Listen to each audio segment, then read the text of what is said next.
Hello guys, welcome to study swat. America ऐसा कदम उठाने जा रहा है जिससे चाइना और ताइवान के बीच फिर से तनाव बढ़ जाएगा।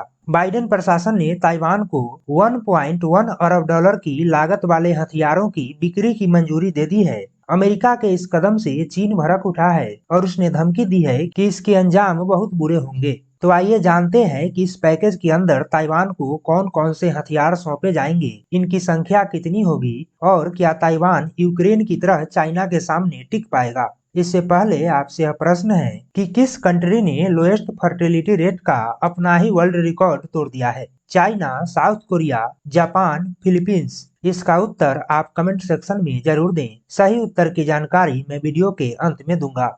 अमेरिका अब खुलकर ताइवान के सपोर्ट में आ गया है। अमेरिका ने घोषणा की है कि वह ताइवान को 1.1 अरब डॉलर का हथियार सौंपेगा। इन हथियारों में 60 harpoon anti ship missile, side vendor missile, radar warning system और 100 एयर टू एयर मिसाइल शामिल है। इसके अलावा कुछ फाइटर जेट और वॉरशिप्स भी ताइवान को सौंपे जाएंगे।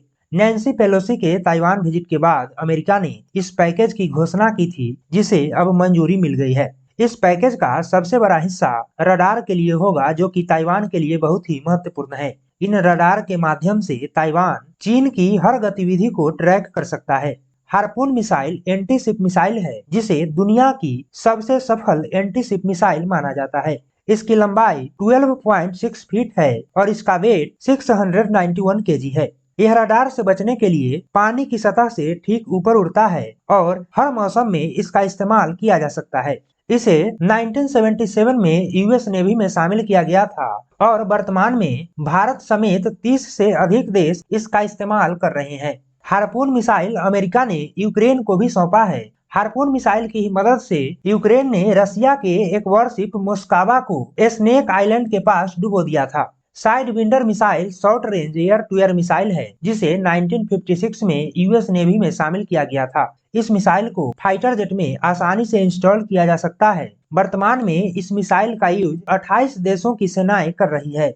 अमेरिका ने इस पैकेज को लेकर कहा है कि चीन और ताइवान के बीच जारी तनाव काफी लंबा चलने वाला है, इसलिए यह हथियार ताइवान के लिए काफी जरूरी है ताकि वह अपनी रक्षा कर सके। और जो भी हथियार ताइवान को सौंपे जा रहे हैं वह आत्मरक्षा के लिए है। अमेरिका के इस कदम से चीन गुस्सा हो गया है और उसने अंजाम भुगतने की धमकी दी है। चीन ने अमेरिका से यह कहा है कि वह इस डील को तुरंत कैंसिल करे। इस डील से वाशिंगटन और बीजिंग के संबंध खतरे में आ जाएंगे। चाइना ने कहा कि इस डील के द्वारा अमेरिका चीन के आंतरिक मामलों में हस्तक्षेप कर रहा है।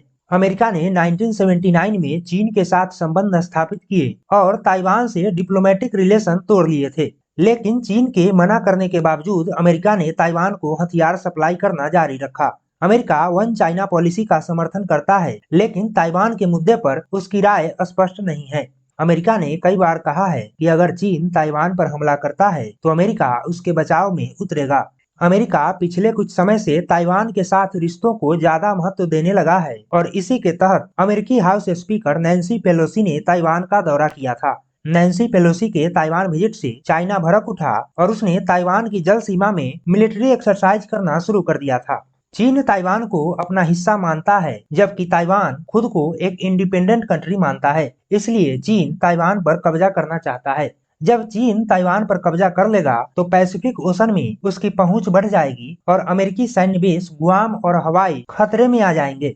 चीन के बढ़ते प्रभाव को देखते हुए अमेरिका भी अब एक्टिव हो गया है और उसने हाल ही में अपने 2 न्यूक्लियर वॉरशिप्स को ताइवान स्ट्रेट से गुजार दिया। यह अमेरिका द्वारा चीन को सीधी चुनौती थी। अमेरिका यूक्रेन को भी वेपन सप्लाई कर रहा है, जिसके माध्यम से यूक्रेन ने रसिया को कुछ जगहों से पीछे हटने पर मजबूर कर दिया है। अमेरिका ने यूक्रेन को जो हाइमार सिस्टम दिया, उसके माध्यम से यूक्रेन रसिया के सैन्य ठिकानों पर भी हमला कर देता है। यूक्रेन को जो हथियार सप्लाई किया जा रहा है उसमें सबसे ज्यादा anti tank missile, anti ship missile, javelin missile और ड्रोन शामिल है। यूक्रेन ने जिस तरह रसिया का मुकाबला किया, उससे ताइवान के लिए नई उम्मीद जगी है कि वह भी पश्चिमी देशों की मदद से चीन को पीछे हटने पर मजबूर कर सकता है। चीन के पास जो भी हथियार मौजूद है वह रशियन मॉडल पर बेस्ड है या उसने खुद से डेवलप किया है। रशियन वेपन्स यूक्रेन में बुरी तरह फेल हो गए और यूक्रेन ने बड़ी संख्या में रशियन टैंकों और रसिया के फाइटर जेट को तबाह कर दिया। इससे चीन के हथियारों की क्षमता का भी अंदाजा लगाया जा सकता है कि उसके पास जो भी हथियार मौजूद हैं, वो युद्ध में कितने प्रभावशाली साबित होंगे।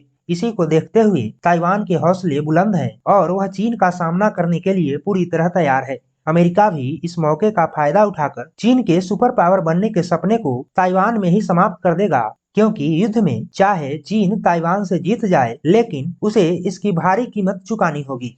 तो वीडियो की शुरुआत में मैंने यह प्रश्न पूछा था कि किस कंट्री ने लोएस्ट फर्टिलिटी रेट का अपना ही वर्ल्ड रिकॉर्ड तोड़ दिया है। तो साउथ कोरिया ने लोएस्ट फर्टिलिटी रेट के मामले में अपना ही वर्ल्ड रिकॉर्ड तोड़ दिया है। तो ये है इस वीडियो का एंड। आशा करते हैं आप सभी को वीडियो अच्छा लगा होगा। वीडियो को लाइक करें, शेयर करें और हमारे चैनल स्टडी स्वाट को सब्सक्राइब करें। Thanks to all of you.